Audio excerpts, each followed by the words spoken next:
Izay aho vao nihaino an'izany hira nga Rolf izany ary tsy hafeniko fa tsara le figadiny ary tsara koa ny tonony misaotra ny nga Rolf tam'izany hira izany.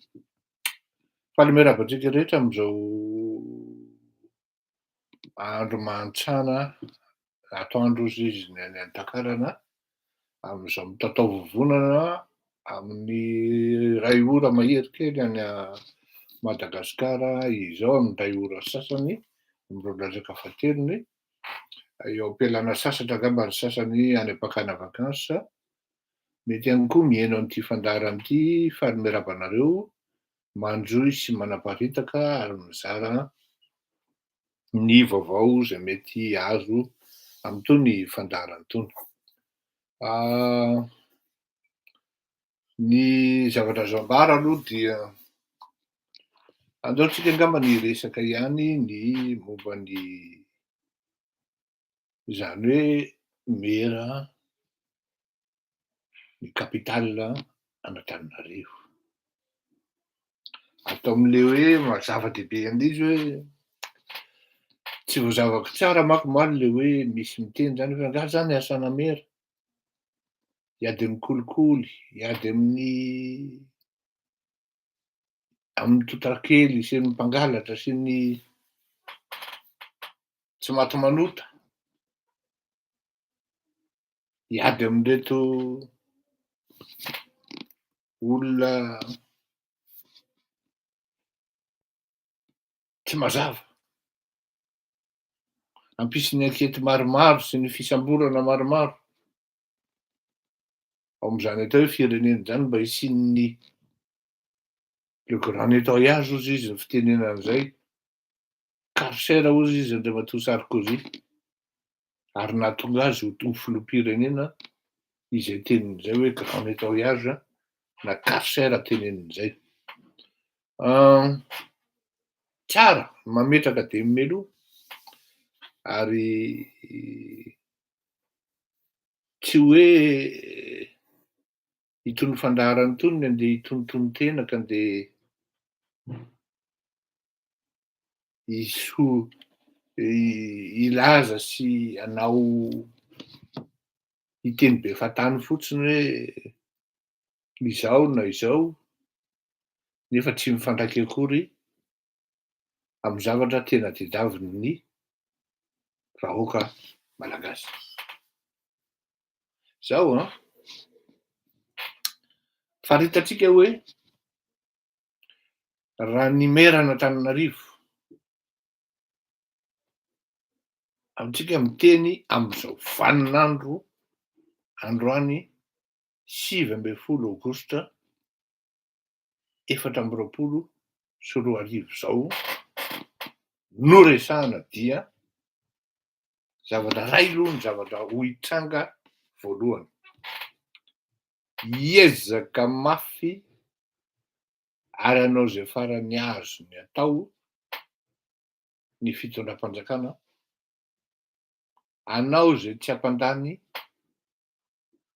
izay eritreretiny fa adverserany na fahavalony ao anatin'izany atao hoe maka ny kapitalin'Antananarivo zany, araky ny lazaiko teo hoe maka ny fahazahoana ny kapitaly an'Antananarivo dia midika fa fahazahoana an'Ambotsinroatra ary fahazahoana ihany koa any Avoloha, lalana ny Tanjozotra zany raha tsisy olana ary raha vitanao tsara le hoe Antananarivo ao anatin'le fotoana sy le ora andrasana, hiandrasana Antananarivo anao, zay foana manko le lazaiko am'reto mpanao politika reto hoe misy zavatra hoa tsy fantatrareo mpanao politika, indrindra ny mpanao politika malagasy.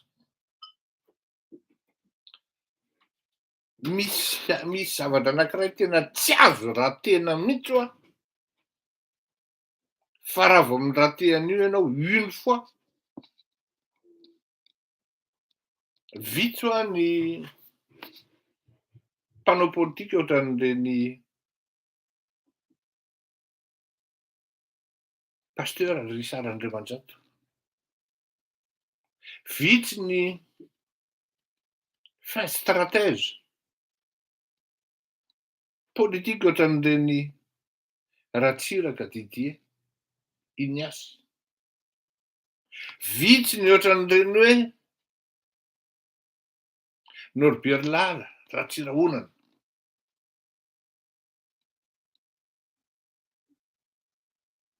Vitsy ny ohatran'ireny hoe Monja Jaune, Ray aman-dreny.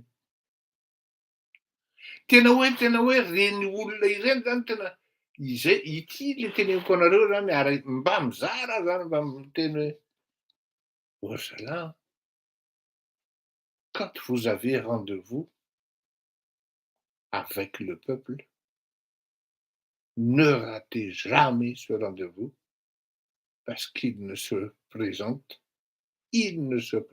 qu'une fois. Après, c'est difficile de le provoquer et de l'avoir de nouveau pour bien plus tard. Fa naninona no reo efatra ireo no miteneniko hoe pasteur Richard Andriamanjato, Ratsiraka Didier Ignace, Norbert Lala Ratsirahonana, Ray aman-dreny Monja Jaune. Ireo olona ireo no mahavita miteny ary mahasahy miteny ny vahoaka hoe tsy izany no izy fa izao. Ary ara-potoana foana ny mpitranon'ireo olona ireo teo amin'ny vahoaka ary navitany ny zavatra izay tsy nieritreretin'ny olona amin'ny fizotrany tantara. Tsisy nasany teny fa torakovitra daholo ireto hery velona. Io le tsy mahitsy saonina. Mantsainga pasteur Richard Andriamanjato mahitsy saonina. Raha sy lesin'ny fitenenana fa tena ilalesina Antananarivo. Ndasin'ny pasteur Richard Andriamanjato fitenenana. Nioraka Antananarivo ary faly Antananarivo. C'est ça le rendez-vous avec le peuple. Et ce rendez-vous-là, il ne faut jamais, au grand jamais, le rater. Vous le ratez une fois, c'est difficile de l'avoir, sinon de le provoquer une seconde fois. Bien sûr, si vous avez la trempe des 4 personnes que j'ai citées tout à l'heure, vous en serez capable. Les rendez-vous am'izao fotoana zao manko lasa rendez-vous fenona amin'ny big MT, fenona an'izao c'est rendez-vous avec le peuple. C'est une manière de trahir le peuple, de plutôt divertir et travestir la réalité. Travestir la réalité parce que matetika ny olona mampiasa an'ireny artiste enjana sy mahafeno olona ireny que ce sont plutôt des gens qui sont en perte de notoriété publique et de popularité. En carence même de popularité. Afaka miteny an'izany aho ohatra hoe Andriamatoa Andry Rajoelina. Afaka miteny Andry Rajoelina zany tena teneniko anareo fa raha tsisy ny alabato tsy lany zany Andry Rajoelina zany. Donc tsy reny natao hoe rendez-vous avec le peuple. Cette fois-ci, pour Tana, la capitale de Tana. Hiezaka ho an'ny fitondrana. Ikasehana io rendez-vous. Mety misy olona any. Andrasana Antananarivo. Matoa izy mbola tsy taitra, matoa izy mbola mitazana ohatran'io. Oui. Mety tsy voaidentifieny tsara hoe iza na anona fa Antananarivo mahita an'izay hoe ty rehefa iony azy maty amin'io izy io ny rendez-vous-any izy koa tsy raty an'le rendez-vous ary rehefa nataony zany ary rehefa nampisehoany ny heriny à plusieurs reprises. Ny zavatra tranga zany raha ohatra pour le cas de Marc Ravalomanana fotsiny de zao. Satria Marc Ravalomanana zao no plus ou moins manakaiky an'io rendez-vous io. Je ne me verse pas dans la partialité pour ne pas dire zany hoe Marc Ravalomanana, mais soyons réalistes et pragmatiques. Andrany io ohatran'ny hoe izy no akaikikaiky an'le rendez-vous fa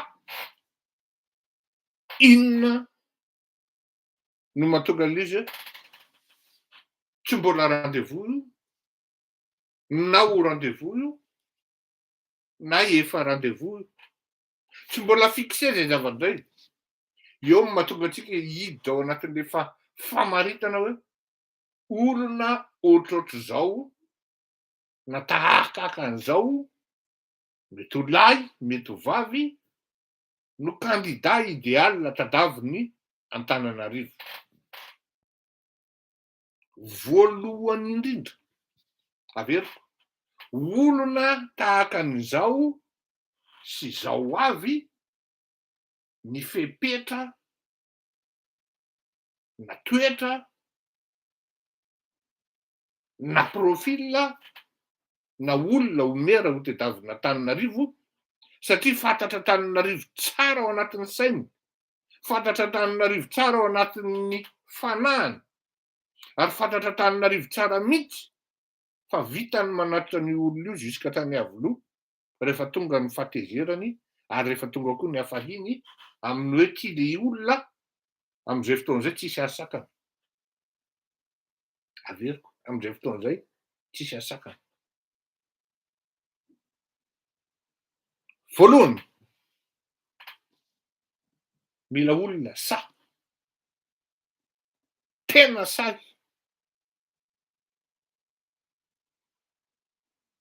tady an'izay Antananarivo tamin'ny 2009 zay zao no nitolona nanomboka tany amin'ny 2003 fa rehefa tonga ny 2008 de mijanona nareo fa nisy ireo fivoriana tany Neuilly tamin'ny fahavelon'ny tompoklahy Ratsiraka Didier tao ny tapahana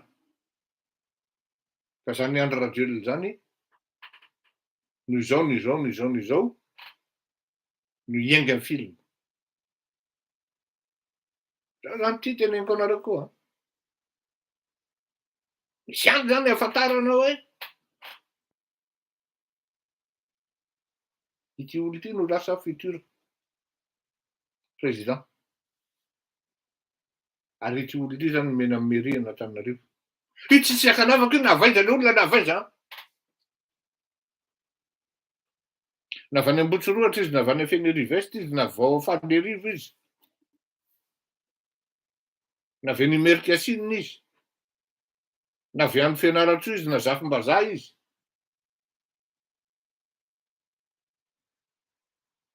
Le combat se gagne d'abord ici, en France.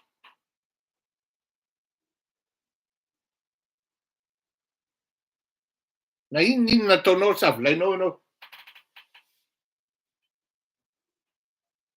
Le combat se gagne d'abord ici. Tsy vitan'ny hoe io zany ianao tsa fotsiny.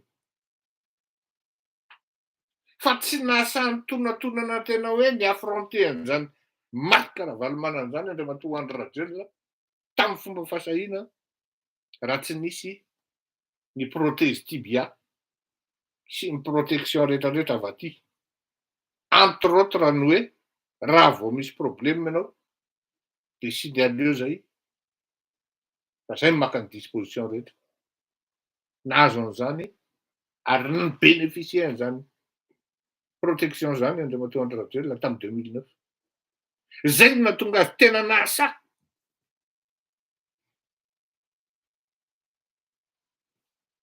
Mila fasahina zany, miainga aminao aloha le izy.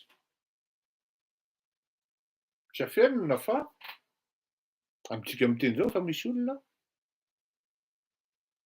miandro fotsiny.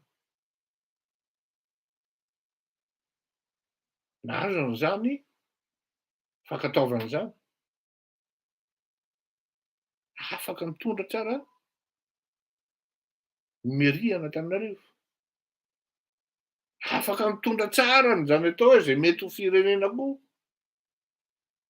Sakafo ny masonareo vahoaka hoe izy zany olona zany. Aza miandry anahy hiteny an'izany. Misy zany. Efa nisy nandramana ny dispositif an'izany. Samborona hono. Raha Masivaly tonga dia efa tany amin'ny toerana. Tsy azon'ny fanjakana malagasy samborona. Io olona io ino izy teo narovana. Mila olona say zany. Ary mila olona ihany koa voary ny diplomasia.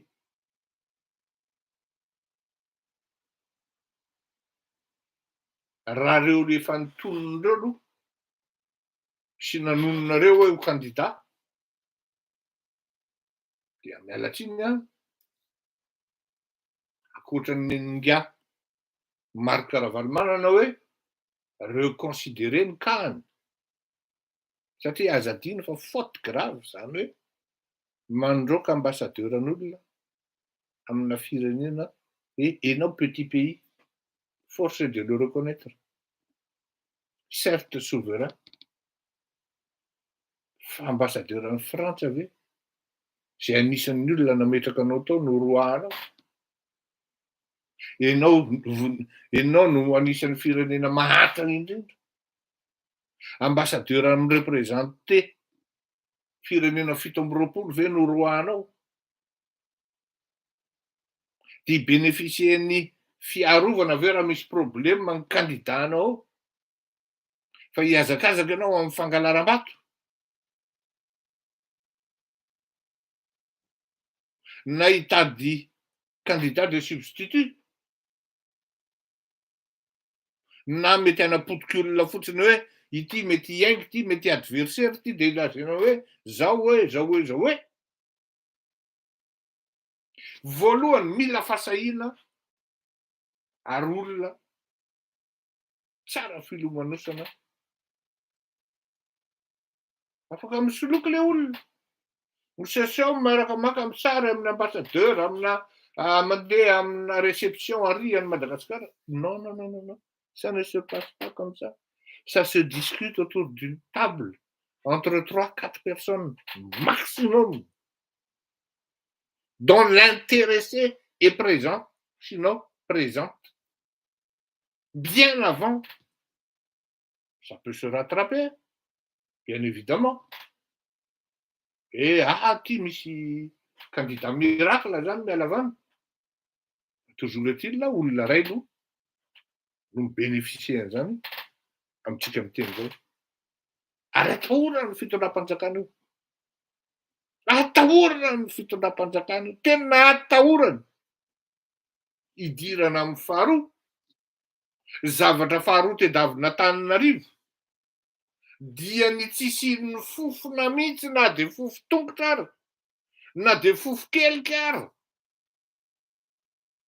na de fofona ranomanitra ary, na bitiny farakely indrindra ary, ifandraisana amin'ireto mpitondra amin'izao fotoana izao.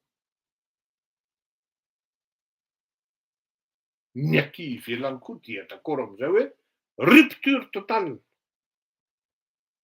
Efa nandramana io tany amin'ny 2013, 2012, 2013. Tamin'ny andron'ny Andriamatoa Hery Rajaonarimampianina, fa tsy tafadranona elaela izy teo amin'ny fitondrana. Rupture totale. Nataony Andriamatoa Hery Rajaonarimampianina zany.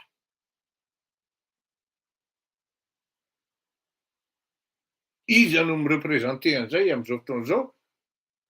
afaka ny milaza ve fasahina rupture totale zany hoe tena tsisy fifandraisany mihitsy e am'izany ataona fiahina kely fotsiny ary fiahina kely fotsiny virgule efa olona amina rivony no tsy azonao hiaraka aminao ary tsy vitan'ny olona amina rivony no tsy araka aminao fa na le zavatra mety hiainga avy aty amina mety hanampiananao mbola mipetraka ny doute hoe ohatran'ny zalahy hony ohatran'ny fampiresaka ary ambadika zalahy hony toatran'ny misy an'izany convention nataon-dralahy zany entre samy mipetratranga fantatry ny olona zany zany hoe sa zany ianao de tena hoe tena tsisy fifandraisany mihitsy ary io no mahatonga ny opinion publique dans son ensemble mametraka fanontaniana ary ohatran'ny épée de Damoclès mihitsy eo ambony lohan'ny zandry kely gasikara feno soa iverenako manko ny amin'iny rehefa zao tena ohatran'ny mametraka épée de Damoclès eo amin'ny lohan'le tovolahy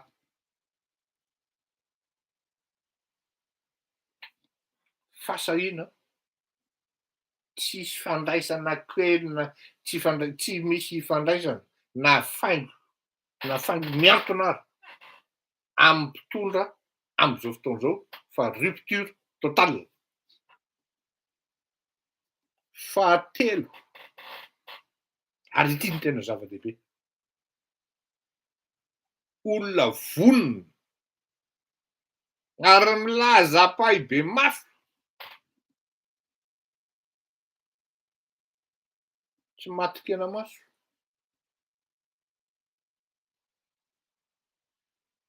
fa na omery izy na ho filoham-pirenena tsy fantatra zay ho aviny de olona hiady amin'ny tsy fanjariana olona hiady amin'ny fahaloavana olona hiady amin'ny kolikoly sy ny mpanao kolikoly ary olona indrindrindrindra napotika anireto mpanjakazaka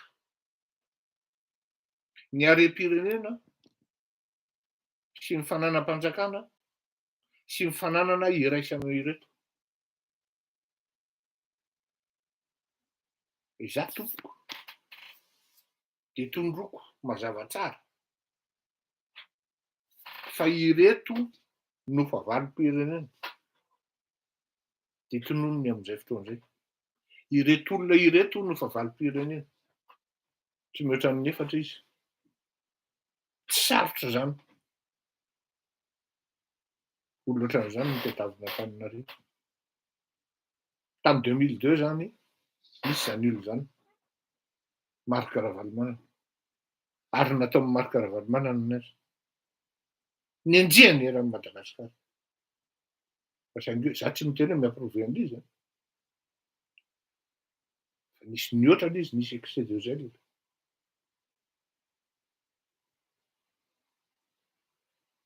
André Rajoelina rehefa tonga 2009 ny andrandra'zany ny olona hoe tena hanao ny tena menga izy ny zavatra hitan'ny olona de izy nanan-karena tapoka ary tsy hitanono ny Marc Ravalomanana moa rehefa nanantena ny olona zany hoe hiainga ity le vahoakany reny lasa voaporiporitra tratran'ny pression sy ny karazany zany hoe voafitaka zany ny vahoaka tsy te ho voafitaka intsony Antananarivo tsy te ho voafitaka intsony ny malagasy ary quand je dis hoe Antananarivo hatreny Ambohipo non tsy fantako moa zany ny circonscription satria misy an'izao no mandehana hoe zaraina enina hoy ny Antananarivo hoe asiana limite d'âge zao hoe ny 211 bis sy ny karazany hoe efa alefany ny taratasy sy ny courrier zany oy ny tiako tenenina de zao misy tena zavatra misy olona tena andrasana Antananarivo andrasana.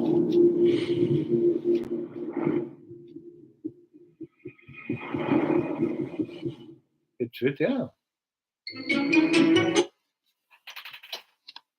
fasahina olona tsara ao anatin'izany atao hoe diplomasia. Akaiky ananan'ny olona fatokisana zany na ny malagasy na ny vahiny tsy misaraka ireo tsy ananan'ny vahiny fatokisana fotsiny de itetatety ery koa nefa tsy ananan'ny malagasy fatokisana. Rupture totale.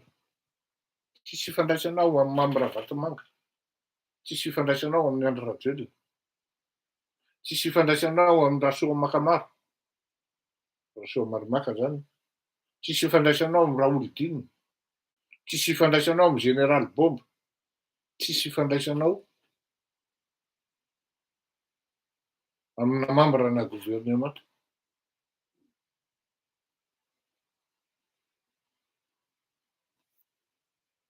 Na ao amin'ny staffinao raha tsisy hoe avany anina, tonton anina, faingo kely tsy mety ao amin'ny zavatra ataonao, de olona amina rivony no tsy miaraka aminao. Rupture totale dia vonona niady amin'ny tsy fanjariana rehetra, mitranga indrindra fa ny fanodidinana nisy nanomboka tany amin'ny 2024 hatramintsika miteny zao. Tsisy sentiment io niza niza. Tsy misy sentiment io niza niza. Tsy anjara mery zany mazava ho azy fa ny olona dia malala, fa ny olona andeha amin'izany dia ho lasa amin'izany zavatra zany. De efa hira anankiray fa tena mangetaheta be ahako ialako tsiny ialako tsiny fa tena mangetaheta ny ao anareo. Les promos et les bons plans de nefa hira vetivety fotsiny toko le temps de misotro rano dia tapahantsika ny hira dia lasitsika.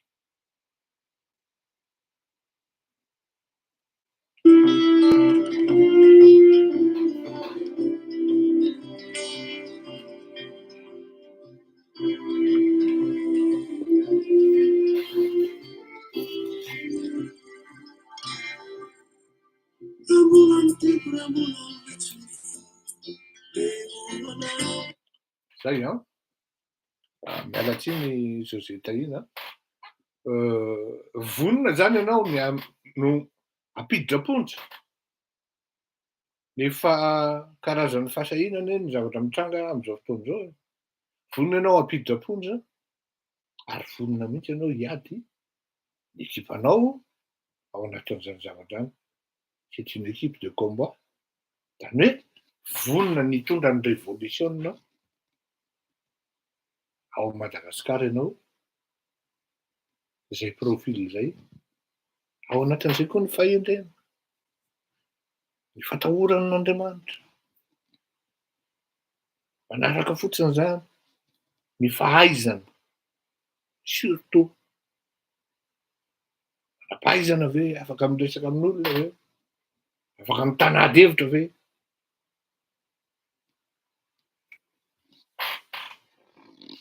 Fasahina, rupture totale, tsisy ifandraisanao amin'ny basy amin'ity na iry.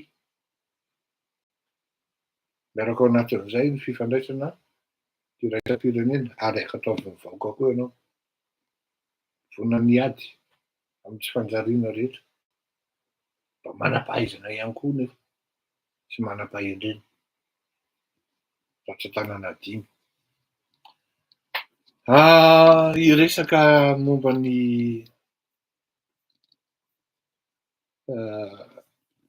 za zany tsy teny intsony hoe manahirana na tsy manahirana. Fa ity zavatra ity zany misy tantara ihany aloha. Za manana prinsipa hoe rehefa raisiko aty an-tranoko le olona dia matetika aho manaja an'le olona ary manaja ny fifampiresahana.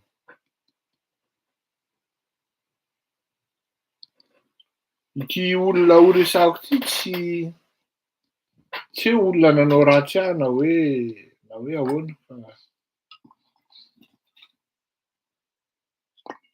rehefa mivoaka ny dosie, navoaka ny zandry rahalahy Fernand Selot, maromaro ny olona miantso ahy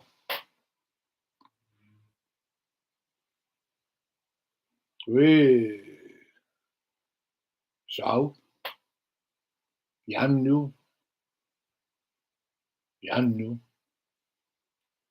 ary zahay koa restaurant victime an'io rangahy io.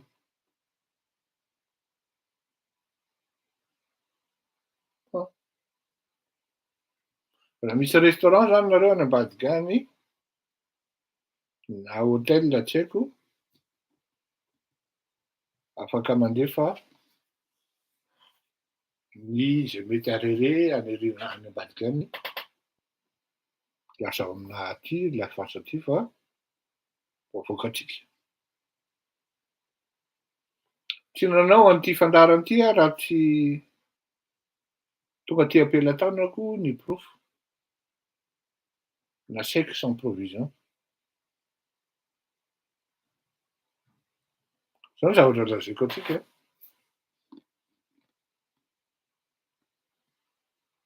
Misy an'ireny mpanao politika tena mpanenjika anahy mafy reny.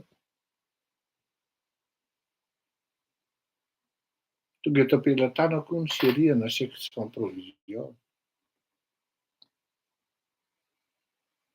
Sy interdit bancaire tamin'ireny candidature à la présidentielle tamin'ny 2018 zany sa tamin'ny 2013 tsy haiko.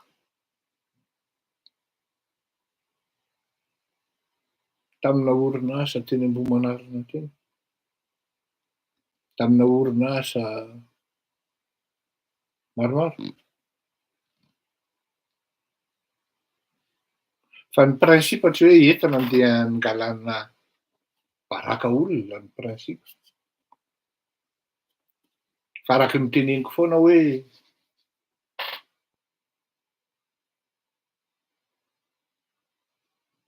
tamin'le cahan'ny Romivôsy zany. Le Romivôsy zany sy milasay Andry Rajoelina. Fa ty le rangahy ty indray nefa dia tsy hoe resaka cible ilay izy fa tena resaka fitondran-tena fotsiny zao hoe tena manahira anie sady tena potika mihitsy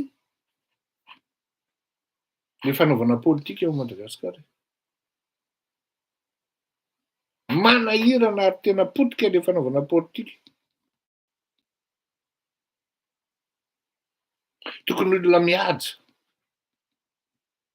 manana ny maha-izy azy, tsara fitondran-tena manao politika zany.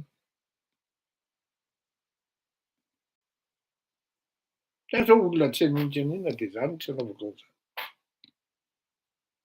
Zay vao tonga ahy manao gazety hoe za mpanao gazety, mpampanao politika fa tsy mpanao politika. Ianao manko rehefa manao politika zany dia mijoro ianao ery to ohatran'ny mpananatra. Nefa anao aty ambadika totakely. Totakely. Ao amin'ny birao ianao, fitsangatsanganana ataonao. Ny sasany moa dia apetraka any an-dafiny sady dia afaka manjakazaka izy amin'ny sipakely. Mipetraka any États-Unis. Any amin'ny vady aman-tranako mipetraka any États-Unis. Dia manjakazaka amin'ny sipakely.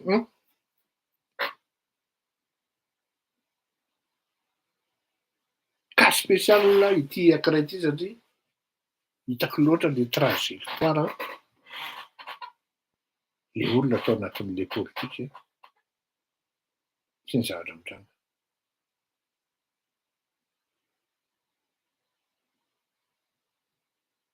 Nisy vola matapitrisany maromaro tsy fantatra iza marina ny tena tompon'andraikitra tsisy ankety tamintsika miteny zao iresaka vola amina miliara miodina taon'ny Arteka amina miliara.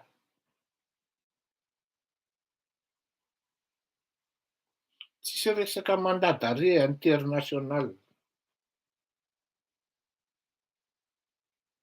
tsisy resaka convocation au parquet, tsisy anketiny bianco samy finy.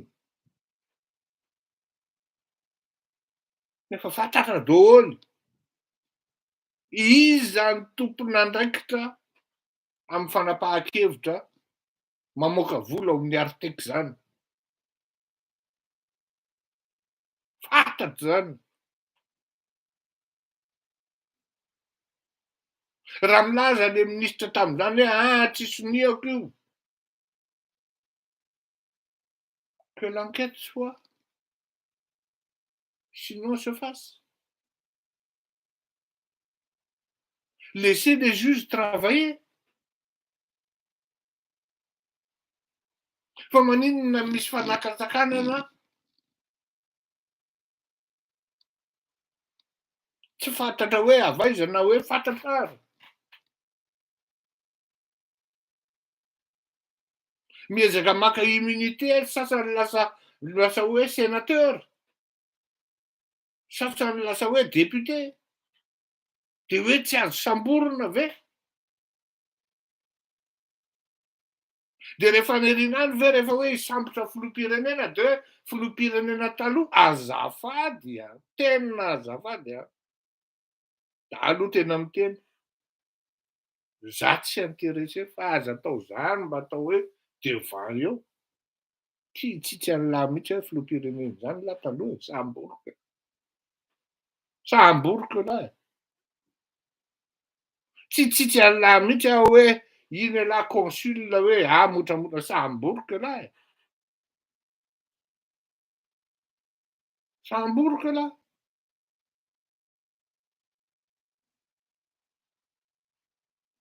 Fa ity misy ohatran'ny famatoparitra zalahy mafantatra ny dossier eny fantatra ny dossier tsy afaka miditra eo koa zany ianao raha omerana Antananarivo ka misy dossier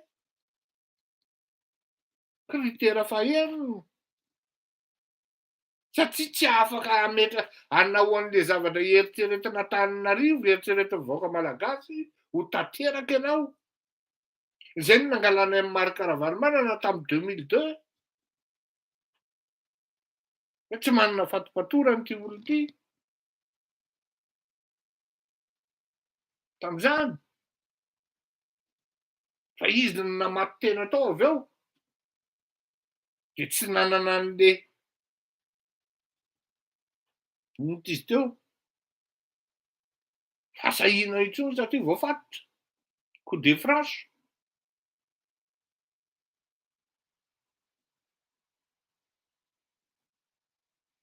Tonga tatamiko izy tamin'izany presque nitomany ary zay no ahafantarako hoe marina ny tenin'le Ngava zany. Ngava zany zavoaka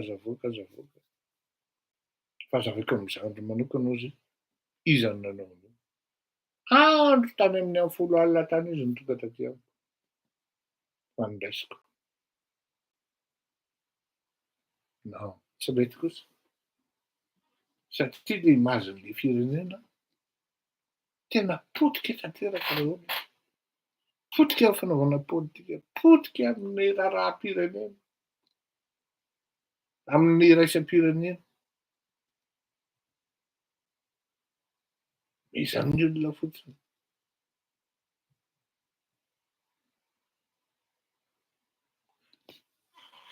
tenena hoe sommet mety minoatra zany teneko sadeky zao hoe zao tsisy zavatra tonga teny amin'ny avo tena au moment de leur où ils sont au sommet tsy misy ny hoe mbola hoe io no tokony ny fetra andehananao de mbola afaka mihoatra an'io ianao rehefa tratra ny fetra de mioana am'izay ny midina mijotso za zany tsy miteny hoe fetra ho an'ny Andriamatoa Andry Rajoelina hoe zany ho futur président Sadek zany filohan'ny Sadek herintaona zany tsy diso zany hoe Andriamatoa Rajoelina koa toetrany misy zany le faninanana tsy mbo hoe faninanana any am'le résultat Benga Rajoelina vita 5,4 nenga tany moins 0 fa io ndray de tsy maintsy ataoko 10 io PIB zany fa any am'zavatra tena hoe tena mais ça on peut le faire tous les jours de se faire accepter sur le plan international c'est pas difficile inona ny recrutena an'ireny cabinet d'image reny mikarakara ny image reny andaovana 700 000 € raha tsy hanao an'izany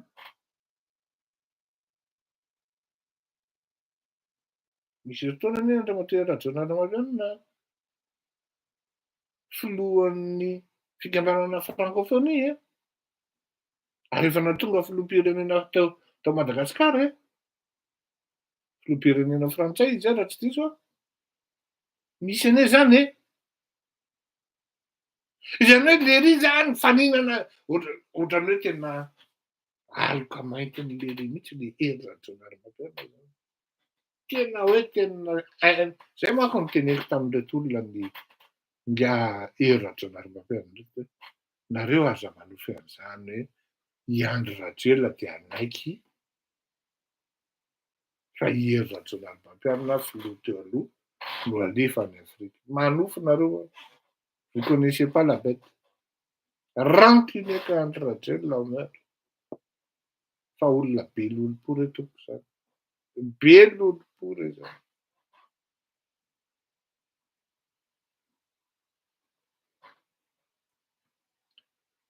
rehefa tonga le rangahy io zany de mitaraina hoe tena zao azavaiko aminao ny ariteky zay no nahatonga ny reto nitsoaka niala any Madagasikara za koa voatery niala satria hitanao za HVM nanompo zay no teny manko nanompo angay hery Rajoelina sy ny karazany izay tsy noko zany akory de meko azy moa marina tamin'izay hitanao zokibe ataoko zokibe satria olon-dehibe za tsy de mpanao zokibe zany non tsy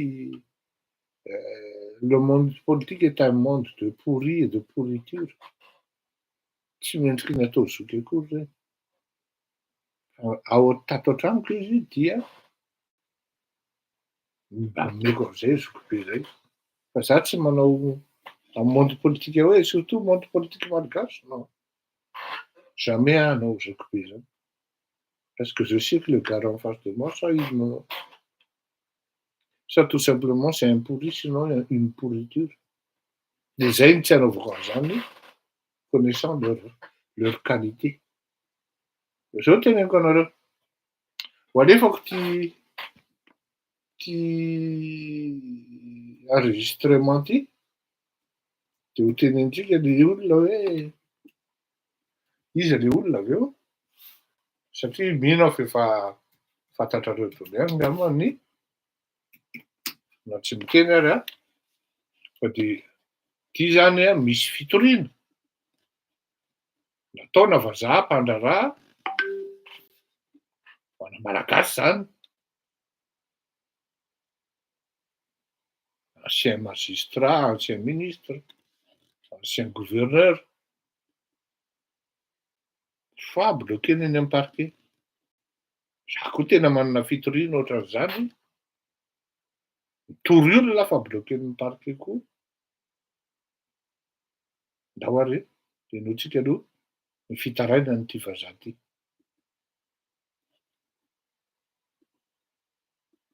Qui est présent à Madagascar depuis. Messieurs, dames, bonjour. Je me présente, je suis un opérateur VASA qui est présent à Madagascar depuis presque 20 ans. Je suis venu à Madagascar car j'aime beaucoup ce pays, j'aime beaucoup ce peuple. C'est un pays extraordinaire. J'ai beaucoup investi dans ce pays et un jour, en 2009, j'ai rencontré un monsieur. Ce monsieur qui est un ancien magistrat, ancien gouverneur, ancien ministre, un monsieur qui a beaucoup de poids au niveau du gouvernement, sur lequel nous avons lié une certaine amitié. Ce monsieur, pendant des années, je l'ai aidé beaucoup sans aucune contrepartie. Et je veux bien dire sans aucune contrepartie. Je ne lui ai jamais rien demandé.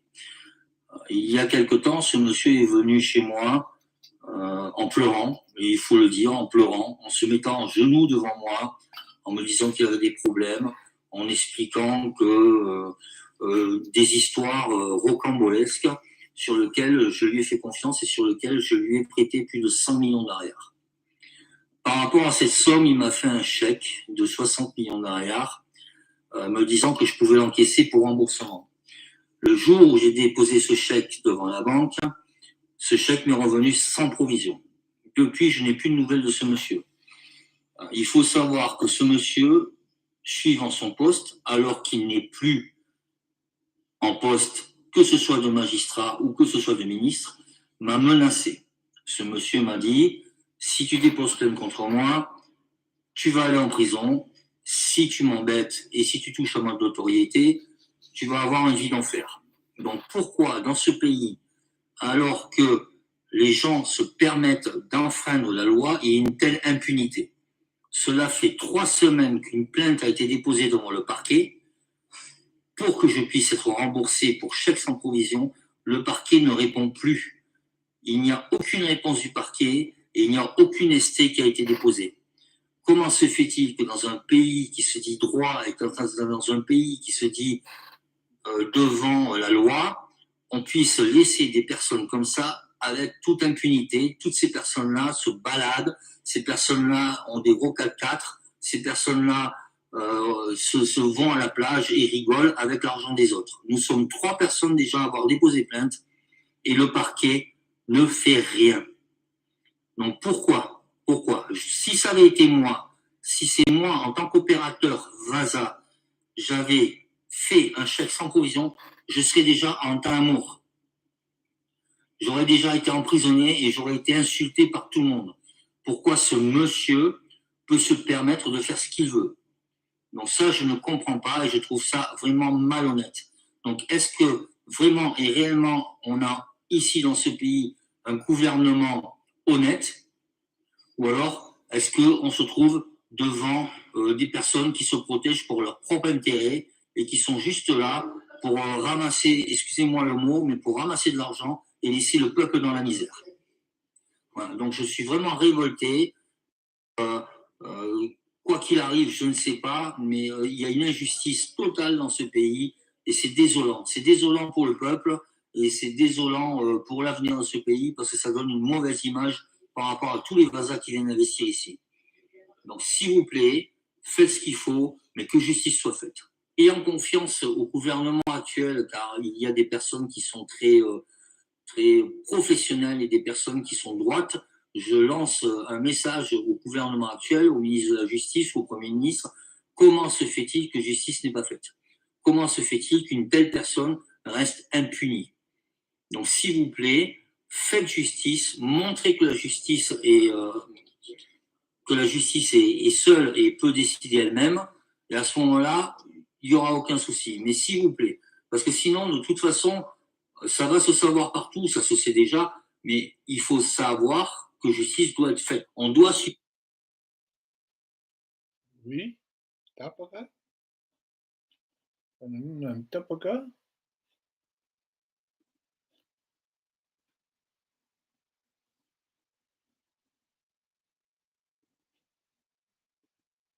qu'il veut. Donc ça, je ne comprends pas et je trouve ça vraiment... Donc je suis vraiment révolté et quoi qu'il arrive, je ne sais pas, mais il y a une injustice totale dans ce pays et c'est désolant. C'est désolant pour le peuple et c'est désolant pour l'avenir de ce pays parce que ça donne une mauvaise image par rapport à tous les Vasas qui viennent investir ici. Donc s'il vous plaît, faites ce qu'il faut, mais que justice soit faite. Ayant confiance au gouvernement actuel, car il y a des personnes qui sont très professionnelles et des personnes qui sont droites, je lance un message au gouvernement actuel, au ministre de la Justice, au Premier ministre. Comment se fait-il que justice n'est pas faite? Comment se fait-il qu'une telle personne reste impunie? Donc, s'il vous plaît, faites justice, montrez que la justice est seule et peut décider elle-même, et à ce moment-là, il n'y aura aucun souci. Mais s'il vous plaît, parce que sinon, de toute façon, ça va se savoir partout, ça se sait déjà, mais il faut savoir que justice doit être faite. On doit suivre ces lois comme partout dans le monde. Donc, s'il vous plaît, messieurs le gouvernement, pourquoi on doit rester impunis face à des personnes qui se croient tout permis?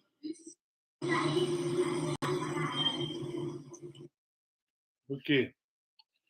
Zay dia izy zany a, henontsika tsara, mpandraraha io olo io ary matetika zany ny victime dia olona mpandraraha amina hôtely na restaurant va t-on dire zany, pour être plus concret.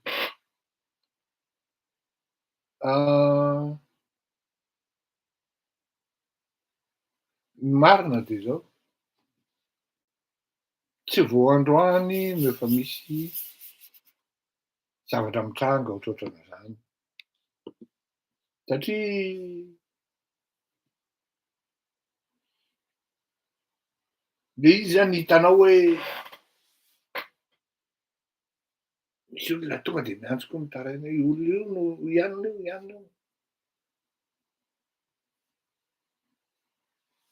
Andriamatoa Maharanty, Jean de Dieu, no anatin'ny fond ny dossier amin'ity zavatra ity.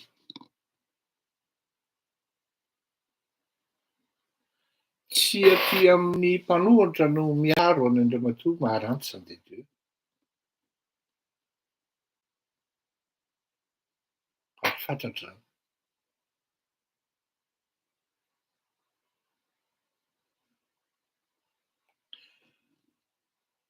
Tsy mety hoe voatery mpanao politika ihany koa.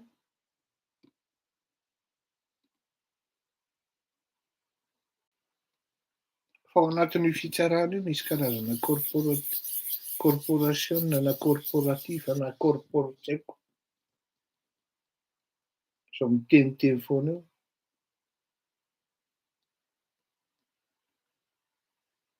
Inviolable, impénétrable, incassable.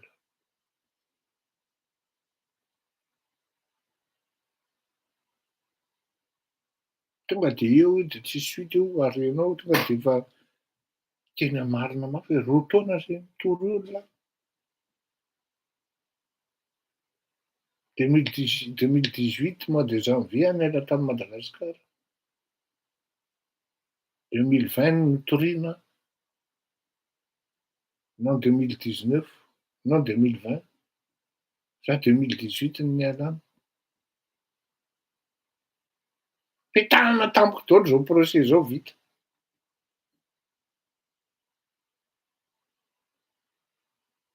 Tsy présent, tsy convoqué aty eny amin'ny gazety no hitako. Hitory amin'izay ary zany tsarako ny hitory.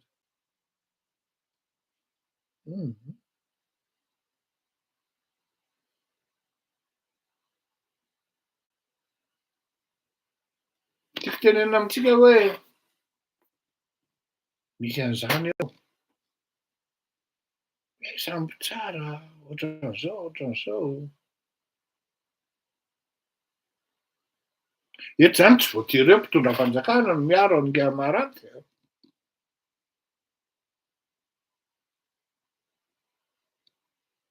Ary io tsisy an'izany hoe minisitra taloha zany, ne zao na izao fa rehefa manao ny tsy mety de fa andaozany izy. Nandro mpitondra fanjakana zany hijery akaiky amin'izany zavatra zany satria mahamenatra, tena mahamenatra satria mbola maharanty koa. Ody be anie na ody iny zany e, mbola izy koa.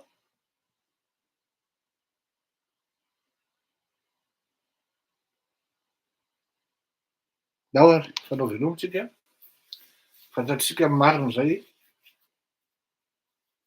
aloha ny volan'io l'Andriamanitra maharanty sy andeha teo, mivarota trano na mivarota tany,